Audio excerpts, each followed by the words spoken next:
While driving, she glanced at her phone and accidentally turned onto a remote road. She got out of the car to check the map. But then a pickup truck drove up. The girl felt uneasy. Two men got out of the truck and asked if she needed help. The girl firmly refused. But they snatched her map. The girl was so scared that she wanted to drive away. They stepped forward and blocked the car door. They also tried to grab her.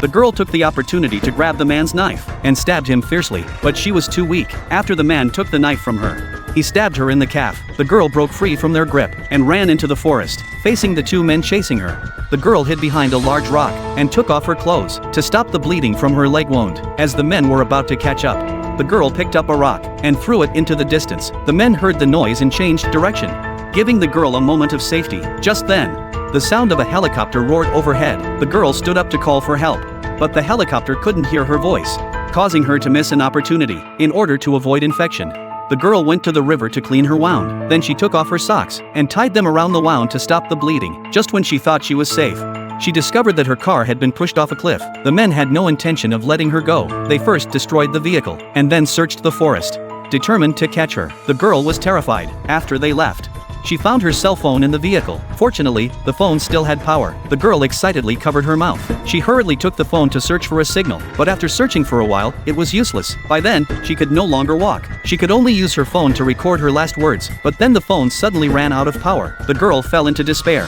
In order to survive, she had no choice but to continue escaping, but with severe blood loss, she couldn't walk far and fell heavily to the ground. Vaguely, she saw someone approaching her. When she woke up, she found herself rescued and her wounds bandaged. She looked out the window and saw that she was still in the forest. Then a man walked in. The girl didn't know if he was friend or foe. She just picked up the knife, but due to extreme weakness, she fell to the ground again.